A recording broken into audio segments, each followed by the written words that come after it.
Retrouvez Dr M avec Maservie. Maservie, assurance vie, voyage, santé.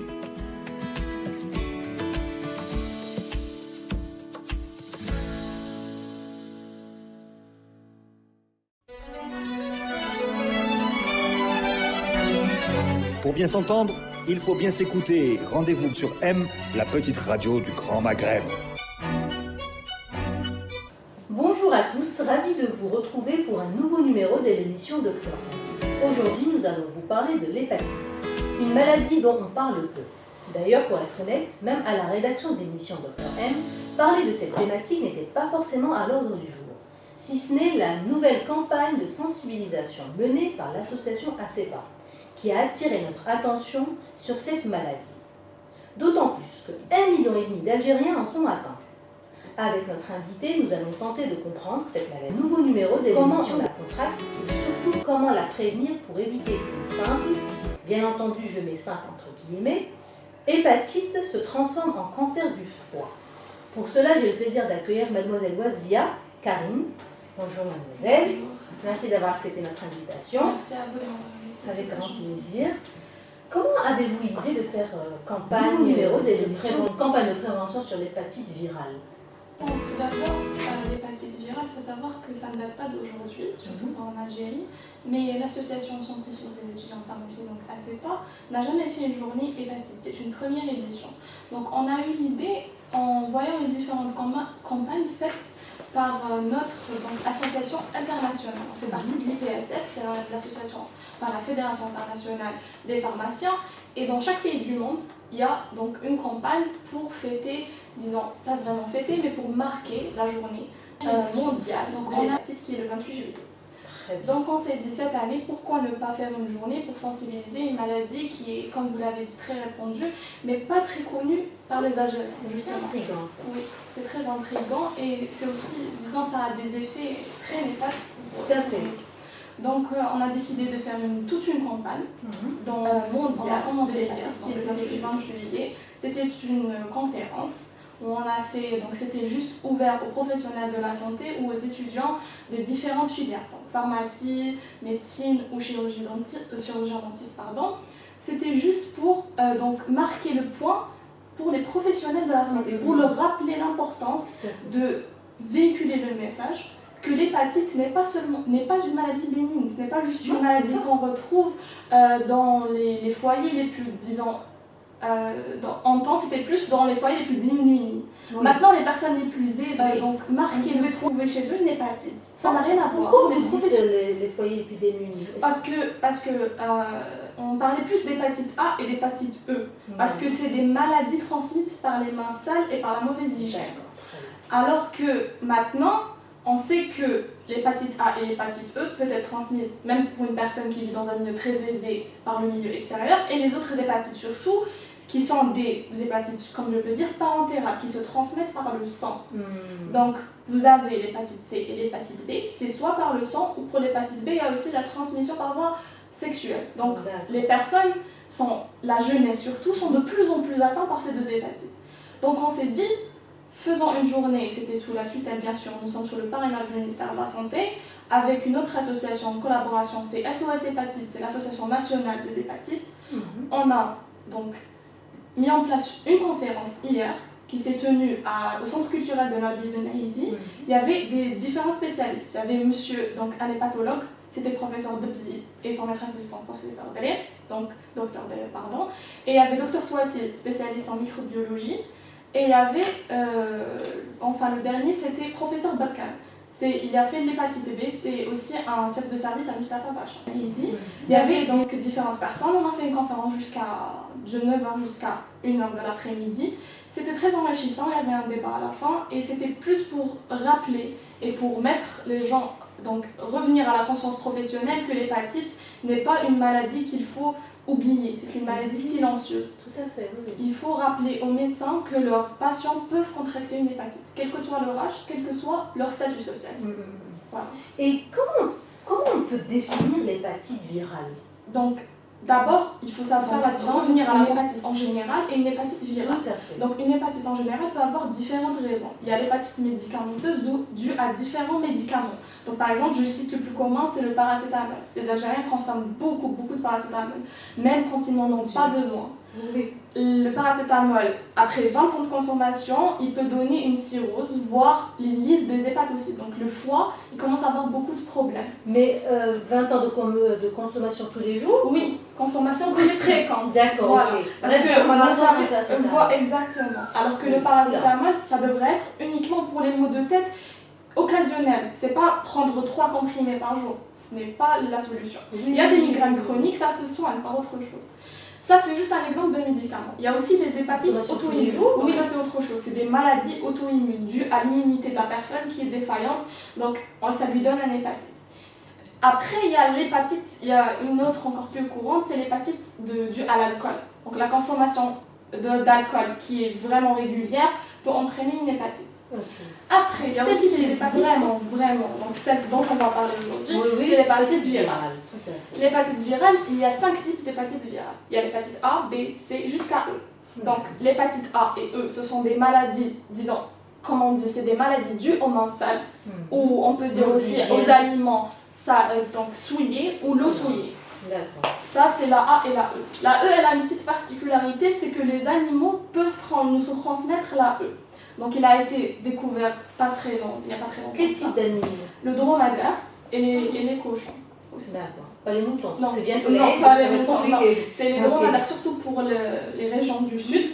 Voilà. Et donc, il y a eu aussi des cas au niveau des autres pays concernant les femmes qui accouchent dans l'eau. Si vous savez, la nouvelle mode des femmes qui accouchent dans l'eau, vous savez que l'hépatite E et l'hépatite A, ce sont des virus qui adorent l'eau souillée. Donc, ça donne les cas d'hépatite E, exactement.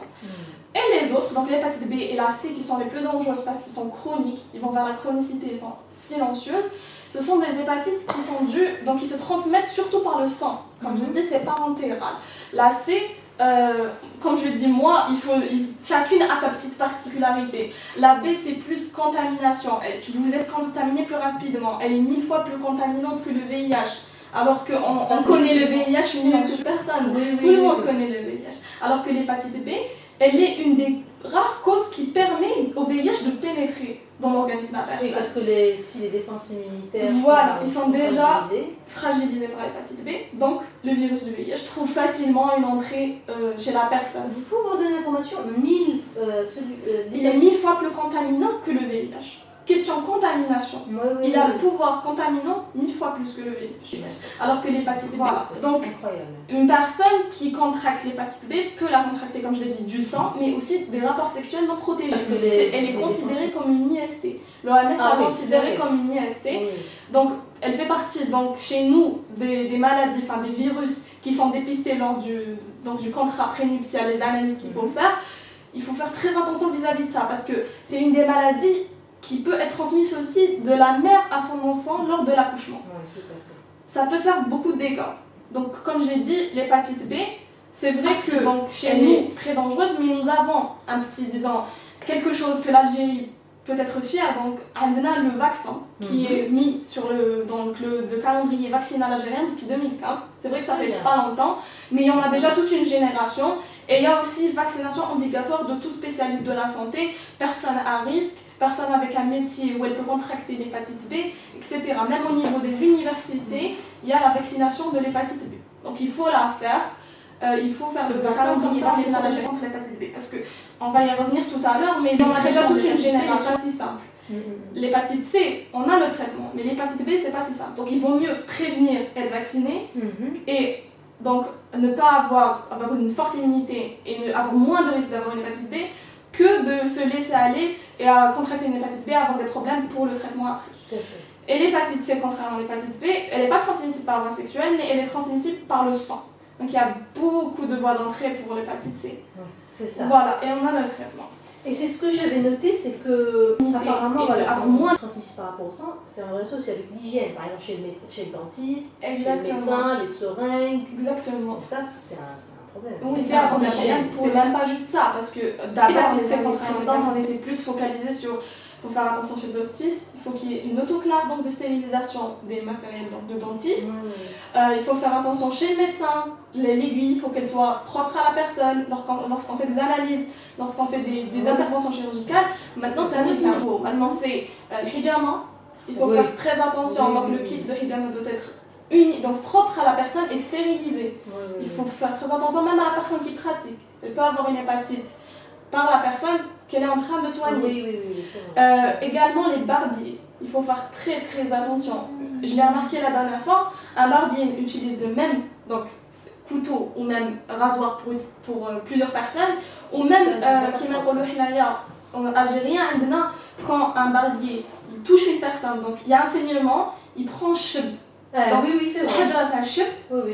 Et il la passe sur le sang de la personne et de la personne après elle et de la personne après elle. Donc il y a contamination. Maintenant je comprends pourquoi il y a autant de personnes. Exactement. Donc vous allez vous faire une petite, vous allez vous raser, vous faire une petite coupe et après vous vous retrouvez avec une hépatite C. C'est pas, faut faire très attention vis-à-vis de ça. Il y a aussi le partage donc du matériel personnel d'hygiène, le coupe-ongle, la pince à épiler, les brosses à dents, les fils dentaires. Le cure-dent, il faut faire très attention à ça parce que ça peut être une petite goutte. Le virus est très petit, il peut facilement passer.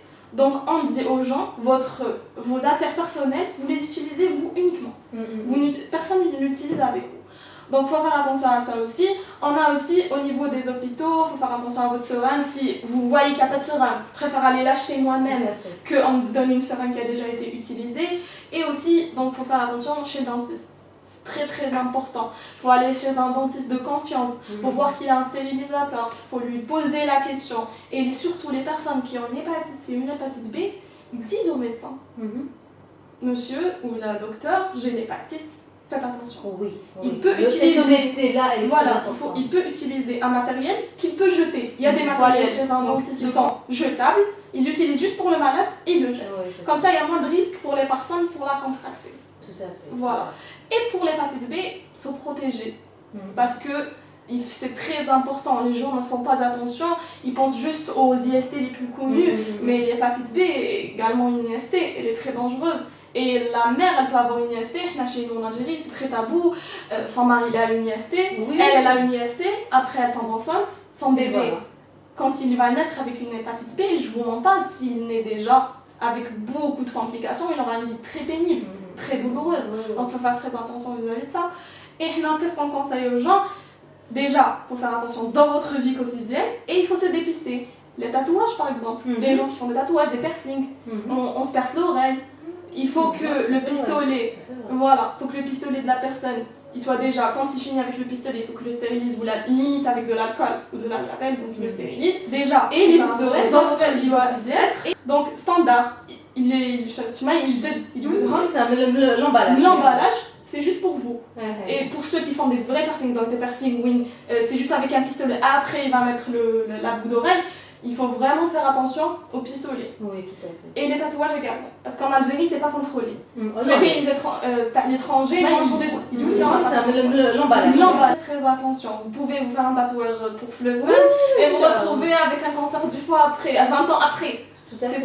C'est dommage pour la personne parce qu'elle ne s'est même pas rendue compte, elle n'a pas fait attention. Voilà, donc le mot qu'on veut faire passer aux gens, c'est prévenir, mieux vaut prévenir que guérir.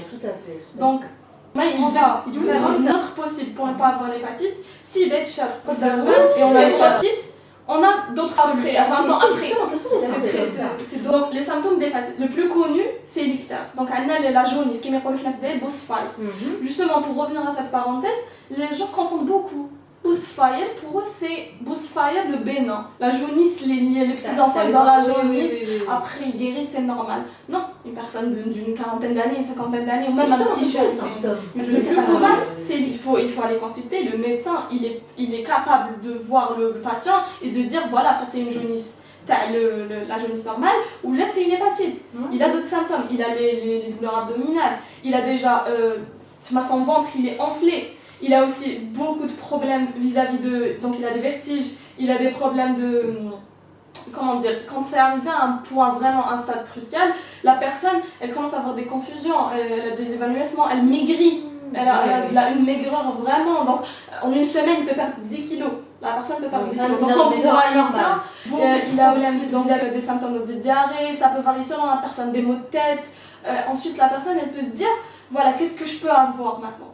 Comment je peux savoir que c'est une hépatite ou pas? Vous avez une jaunisse déjà, vous ne sentez pas bien, mais il doit vraiment donc consulter. Vous dites, voilà, j'ai une jaunisse, c'est pas normal. Mais comment on peut savoir une jaunisse? C'est par rapport à la couleur de la peau? Voilà, il devient jaunâtre et aussi vous avez donc des cernes plus prononcées avec les yeux jaunes. Donc il faut faire très attention, ça devient marron ici et les yeux ils sont jaunes.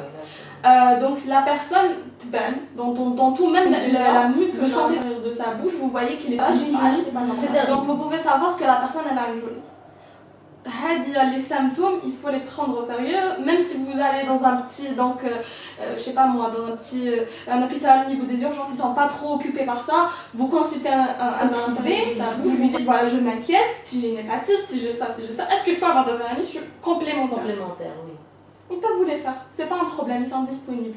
Donc je préfère que la personne fasse des analyses je sais pas moi, parce qu'il y a d'autres choses qui ne sont pas trop occupées que de trouver une hépatite. Ou plutôt de la laisser, parce qu'il y a des hépatites, on va y revenir tout à l'heure, qui font donc des symptômes précoces qui disparaissent totalement pendant 10 ans. C'est pas un problème, 10 ans après avec un cancer du foie.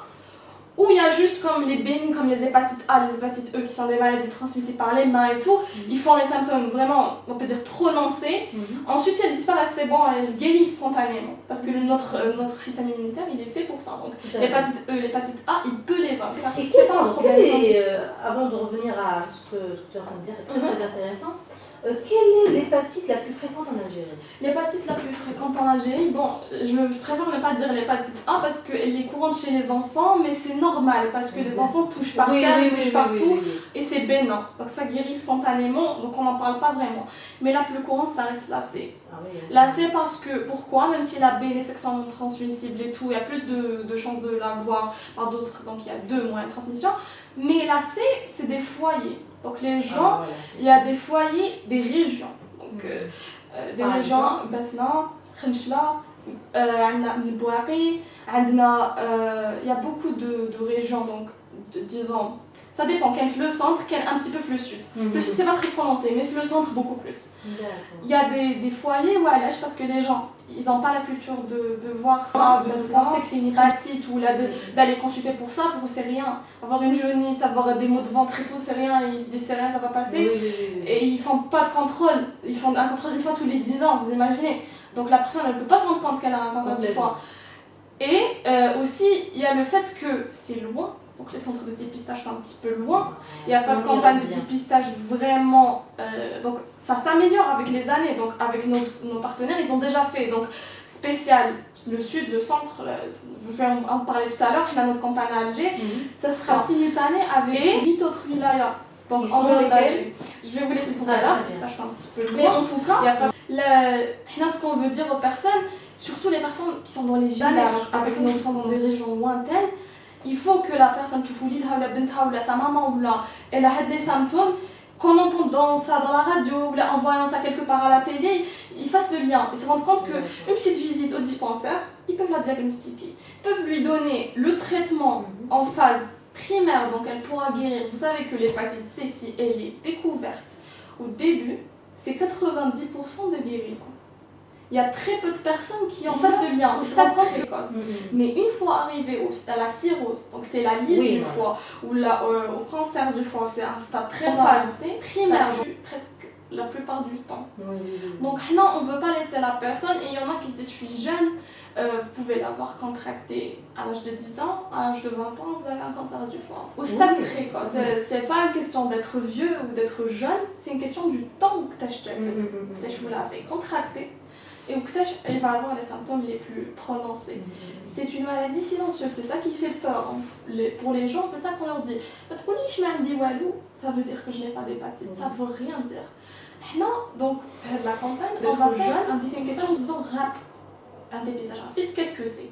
Un dépistage rapide, c'est des tests sérologiques. C'est les anticorps que nous avons dans notre organisme qui ont été en contact avec l'hépatite C, parce que c'est un dépistage uniquement pour l'hépatite C. Qui ont été en contact, il va y avoir avec l'appareil, ils vont se coller dessus. C'est comme un test, que ce soit un test de grossesse ou autre. On va mettre une goutte de sang sur l'appareil et attendre 15 minutes. 15 minutes, on a une réponse. Positif, On est négatif.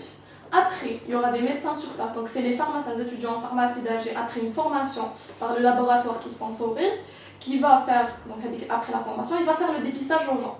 Il y aura dépistage et le diagnostic. Donc, après, on va remplir la fiche d'information avec toutes les informations du patient et le résultat. On va la passer au médecin sur place. Il y aura 2 médecins spécialement pour le diagnostic. Il va voir les antécédents, le résultat du patient. S'il est positif, il va lui prescrire un deuxième test qui est fait en laboratoire. Ça s'appelle la PCR, c'est le test génétique. On va voir si la personne est positive à la PCR, c'est qu'elle a forcément une hépatite C. Et on va commencer le traitement. Et le suivi va avoir lieu parce qu'on va garder les numéros, les noms et les adresses des personnes. Comme ça, on ne va pas la dépister et l'envoyer chez elle. Ça ne sert à rien. Elle va être déjà de 1 affolée et de 2, elle va se sentir, elle va se dire où je vais aller. Donc on va la prendre en charge sur place. Et une fois qu'on va la dépister, et concernant les autres hépatites, donc les hépatites A et E, c'est bénin. Ils n'ont pas besoin d'être dépistés. Il n'y a pas un dépistage pour ça. C'est juste la prévention vis-à-vis de l'hygiène. Après, l'hépatite B, on va donner donc, des informations concernant les centres de dépistage. Il y a des centres nationaux de dépistage il y en a qui sont gratuits, il y en a qui sont privés. Bon, privé, on n'en parle pas. Il y en a qui sont gratuits, il y a des adresses sur Alger et ailleurs. Vous mettez les adresses sur sur notre matériel promotionnel, il va y avoir sur place des adresses. On va même la mettre sur notre page Facebook, comme ça les gens vont la voir. On va donner. Et ils vont se dépister. Bon, par exemple, il se dépiste, il n'a pas l'hépatite C, il veut savoir si peut-être que j'ai l'hépatite B. On lui donne la B, il y en a qui sont privés. Bon, il va aller se dépister pour l'hépatite B gratuit, il y a des adresses, peut-être qu'il a une IST, etc. Et il va être pris en charge. Et même s'il n'a pas, on le conseille, il nous dit allez faire le vaccin. Voilà des centres où vous pouvez aller faire le vaccin. Vu que peut-être vous êtes adulte, vous ne m'avez pas bien. Moi personnellement, je n'ai que 23 ans et je n'ai pas été vaccinée en étant enfant contre l'hépatite B. Je n'ai été vaccinée qu'à l'université. Donc maintenant, il faut mettre en tête les gens, les maladies, les virus ne nous attendent pas, ils évoluent. Donc là, il ne faut pas garder en tête moi je suis vaccinée depuis l'enfance, c'est bon, c'est terminé. Non, il y a de nouveaux vaccins, il faut les faire. Il ne faut pas attendre. Il ne faut pas se dire ah non, pas à moi, ça ne m'arrivera pas. Oui, bien sûr, ça arrive qu'aux autres. Ça arrive qu'aux autres, alors que non, ça arrivera à nous à un moment donné. Voilà. Donc, c'était concernant les 2 hépatites. Concernant l'hépatite A et E, comme j'ai dit, il y a très peu d'hépatite E en Algérie, ça, mais il y en a des cas le sud concernant le dromadaire. Pour ceux qui concernent la viande pour les dromadaires, il faut ceux qui ont un élevage de dromadaire, donc oui, ils pratiquent leur métier, ils peuvent être en contact avec l'eau, la nourriture. C'était concernant les excréments à l'animal et donc contracter l'hépatite E. Il faut faire très attention à ça parce que l'hépatite E, elle est bénigne, mais on ne veut pas quand même qu'il y ait 10% les cas où ça peut aller vers quelque chose de plus grave, mais il reste avec la personne juste parce qu'elle est exposée à 24. Donc utiliser des gants, et il faut vraiment avoir de l'hygiène, même quand on a des animaux. Et il faut bien cuire la viande. La viande de dromadaire, il faut très bien la cuire. Il faut laver ses légumes, ses fruits, surtout en été. Les gens, quand vous prenez du marché, ils peuvent être allés partout. Donc il faut laver ses légumes, ses fruits, il faut boire de l'eau. Oui, de l'eau, disant, vous savez, c'est propre. C'est pas de l'eau, vous trouvez de l'eau, vous allez la boire. Il peut y avoir beaucoup de virus à l'intérieur. Également, les mains. Dès qu'on sort, il faut se laver les mains. On ne peut pas le dire assez souvent. Dès qu'on rentre, voilà. On sort dehors, on est en contact, même dehors. On achète, je sais pas, un petit savon, on se lave avec de l'eau, on achète un petit gels antibactériens. Voilà. Ou là, on prend des lingettes, il y a des lingettes désinfectantes. Juste pour pas, surtout avant de manger. Parce que les gens, ils sortent dehors, ils mangent le soir, et leurs mains ils sont encore sales, et ça peut donner d'autres choses. Et les gens, c'est juste une intoxication, mais ça peut être une hépatite. Tout à fait, donc, tout à fait. Faut faire attention à ça. Et comment on peut faire la différence entre une intoxication et une hépatite? C'est la jaunisse. C'est la jaunisse. Et l'intoxication, elle donne plus les vomissements, etc. Il peut y avoir des vomissements de l'hépatite, mais c'est moins fréquent. Alors que les intoxications, c'est plus les vomissements à répétition et tout, les diarrhées vraiment liquides. Alors que les douleurs plus de l'hépatite, c'est ça qui donne vraiment la sensation que c'est une hépatite et pas autre chose. C'est très douloureux. Donc la personne, elle sent une douleur au niveau de son intestin, etc. Et voilà, parce que le virus, il commence par l'intestin. Ensuite, il monte vers le foie. Donc, vu que ça passe par le tube digestif, il est très résistant à l'acide même de l'estomac. Donc il passe normalement, il va vers l'intestin, ensuite il va vers le foie. et ça peut donner d'autres complications, et en disant ça peut aller jusqu'à maximum 20 jours, donc c'est les 10 jours à peu près la moyenne de l'hépatite. Ensuite la personne elle guérit spontanément. Mais ensuite il y a le traitement juste symptomatique, on traite les diarrhées, on traite la déshydratation, on traite la jaunisse, etc. Et la personne elle se sent très affaiblie, genre donc il ne faut pas qu'elle fasse beaucoup d'efforts, il ne faut pas qu'elle soit en contact aussi bizarre avec les personnes, parce qu'il faut savoir que ça salive et aussi les excréments bronchiques, ils portent le virus. Tout à fait. Donc le manque même la personne qui te compte la personne qui est malade, il faut faire très attention, il faut se laver tout le temps les mains. Comme ça, même si c'est un petit enfant, un bébé qui a une hépatite, etc., la mère, elle peut la contracter et donner encore plus de personnes qui... Parce qu'il faut savoir que ça salive. Faire attention au cycle, disons, de bien sûr. transmission. Ils Tout sont... à fait. Voilà. Très bien. Même la personne...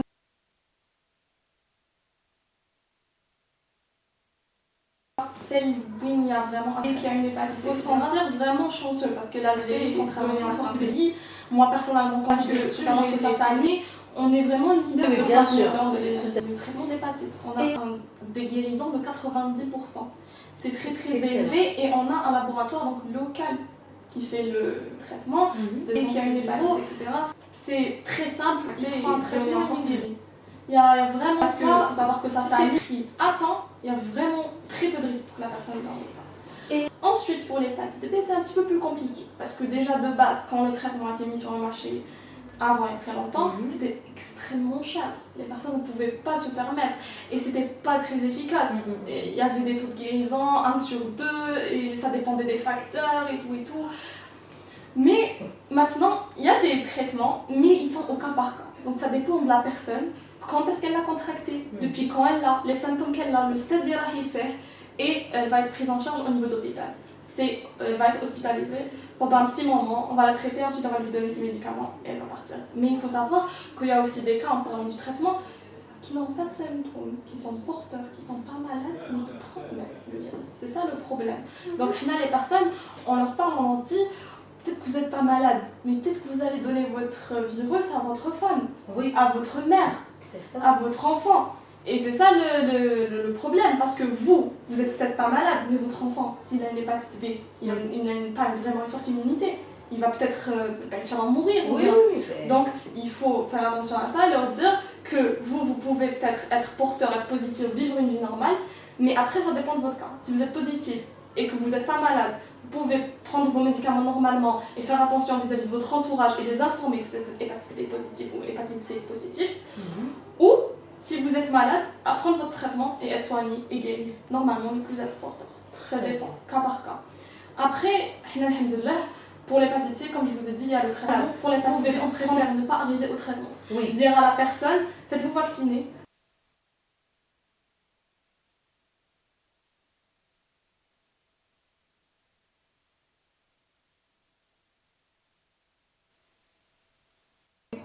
Il y a donc au niveau des hôpitaux, ou là concernant les communes, donc des dispensaires, ou là il y a certains dispensaires qui ont des périodes durant l'année où ils ont le vaccin de l'hépatite B. Donc il faut s'informer.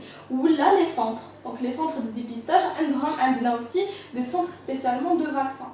Et les personnes qui sont donc dans le domaine professionnel, normalement ils ont obligatoirement besoin d'être vaccinés. L'hôpital, les médecins doivent tous être vaccinés, les infirmiers, les vétérinaires, les dentistes, les pharmaciens, ils doivent tous être vaccinés parce qu'ils sont en contact direct avec la maladie. Et pour les étudiants, je donne un message pour les étudiants maintenant, vous êtes à l'université, toutes les universités ont le vaccin. Donc il y a des campagnes, Winidou, et où le vaccin pour l'hépatite B. Allez, toutes les universités en Algérie. Oui, ils viennent et ils font des campagnes. Donc c'est pas toute l'année, mais qui joue. De préférence, allez-y, prenez votre place, attendez un peu, faites-vous vacciner. Sinon, si la personne chef de son université où là ils sont pas venus, où là il n'y a pas, allez s'informer, les centres. Même il y a certaines cliniques privées qui le font. Donc c'est pas vraiment cher.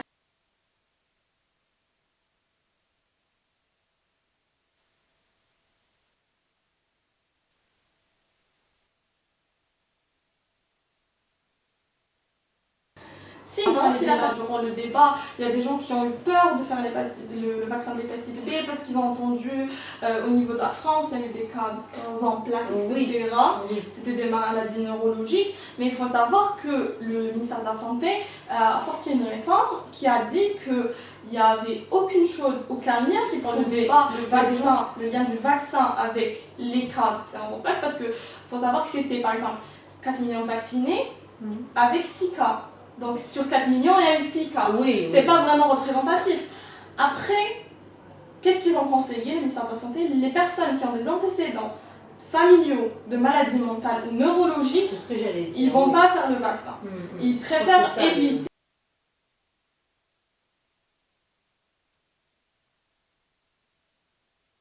On leur a dit, les personnes qui ont des antécédents familiaux, même lointains, de maladies neurologiques ou de maladies psychiatriques, etc., il faut vraiment faire attention à ça et éviter le vaccin. Il faut juste prévenir.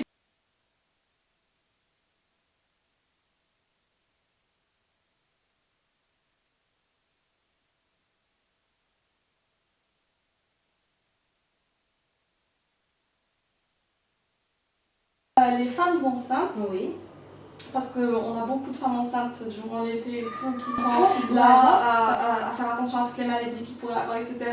Donc concernant l'hépatite B, si la maman a été atteinte avant d'être enceinte, il y a un risque pour que, de 1, l'enfant soit atteint donc, à l'intérieur du ventre de sa maman, ou bien lors de l'accouchement. L'intérieur du ventre de sa maman, c'est très rare parce qu'il faut qu'il y ait une lyse ou un saignement, passage du sang. Donc de la mère à l'enfant. Sinon, durant l'accouchement, par voie basse, parce qu'il y a beaucoup de sang, etc. Donc l'enfant est automatiquement contaminé. Les femmes qui sont positives maintenant, avant d'avoir été enceintes et qui veulent avoir un enfant, etc., il y a des médicaments, il y a des prises en charge, une surveillance, ils vont la surveiller à l'hôpital, ils vont voir ses anticorps, surveiller si elle a une bonne immunité, s'il n'y a pas de problème, s'il n'y a pas passage, ils vont même avoir des analyses vis-à-vis du bébé, ils vont prendre des échantillons de son sang, etc. pour voir s'il est contaminé, même à l'intérieur du ventre de sa mère, comme ça on va prévenir. Et elles vont être plus orientées vers une césarienne que vers un accouchement par voie basse pour éviter la contamination.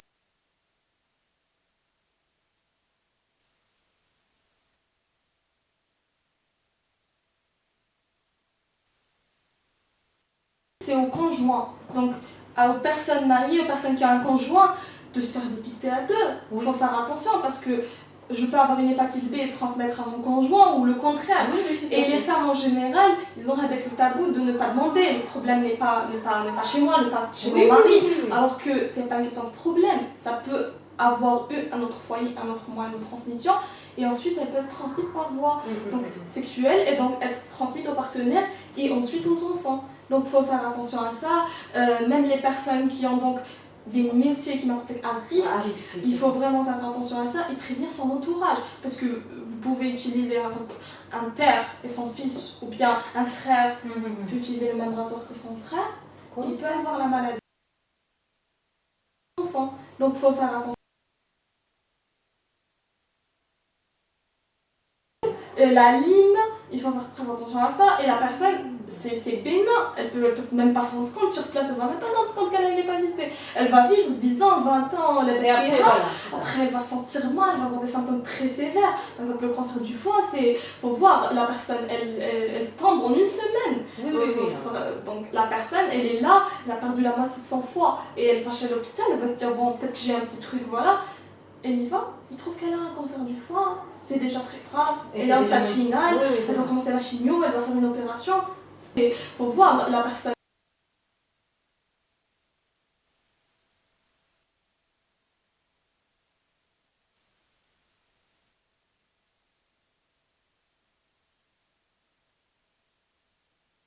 Sur cette campagne, il y a nous à CEPA, où on va pratiquer uniquement sur Alger. Donc vu qu'on est juste sur Alger, on est l'association scientifique des étudiants en pharmacie d'Alger. On a le NEMS, donc c'est l'élite nationale des sciences médicales. Il y a des médecins, des pharmaciens et des chirurgiens dentistes qui vont faire le terrain national. Ils ont sélectionné 6 wilayas. Ils vont faire le dépistage simultanément le 28. Donc on a le 27 et le 28 sur Alger et le 28 national sciences médicales.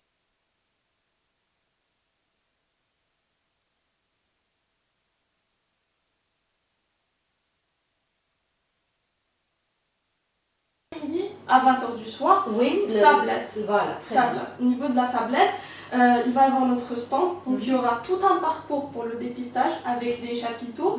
La personne va arriver, on va lui prendre son nom, son prénom, ses informations, même concernant les antécédents médicaux. Donc elle va remplir toute une fiche. On va lui attribuer un numéro d'échantillon. Donc pour bien sûr anonyme, on ne va pas connaître le nom de la personne lorsqu'on va faire le dépistage. Ensuite, on va la faire passer dans un circuit. Elle va attendre son tour. Elle va se faire dépister par une goutte de sang. Donc il y aura des gants, ça sera stérilisé, tout sera exactement selon l'information faite par le laboratoire. Et il y aura bien sûr le contrôle. On va la faire dépister, elle va attendre 15 minutes son résultat. Ensuite, elle va passer chez le médecin avec sa fiche. Sa fiche qui contient son résultat. On va être juste à l'entrée. Il va y avoir des pancartes qui vont indiquer où nous sommes exactement. Il y aura une partie dépistage, donc la personne elle va se faire dépister dans un circuit. Première partie, elle va remplir la fiche d'information par ces informations et lui attribuer sa fiche qui contient l'eau pour son échantillon. On va la faire dépister, elle va attendre 15 minutes son résultat et rentrer chez le médecin avec son résultat positif et négatif et toutes ces informations. Le médecin va lui expliquer doucement qu'est-ce qu'il faut faire, quelle est la prochaine étape, donc faire une PCR et tout, une analyse donc pour confirmer le résultat et garder son numéro. Il va rester en contact avec elle. Dès qu'on confirme un vrai positif, il y aura suivi par l'association SOS Hépatite, qui est l'association des hépatites nationales des hépatites en Algérie. Donc ils vont prendre en charge la personne, ils vont la diriger vers le CHU spécialisé et commencer le traitement pour l'hépatite C. Et en parallèle du dépistage, il y aura des activités, donc du coloriage pour les enfants, de la peinture sur le visage, il y aura du sport, donc une tombola avec des quiz concernant l'hépatite pour informer les gens et aussi gagner des cadeaux. Il y aura donc des courses de sacs de pommes de terre, etc. Donc plusieurs activités, exactement. Et il y aura donc une sensibilisation uniquement concernant toutes les hépatites. Donc on va faire l'hépatite C de dépistage et sensibiliser sur toutes les hépatites.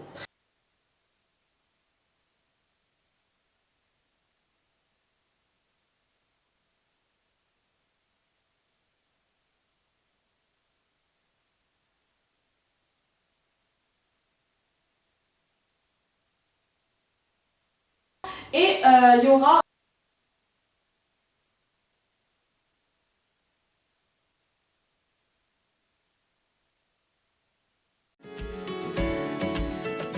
Retrouvez Dr M avec Masservie. Masservie, assurance vie, voyage, santé.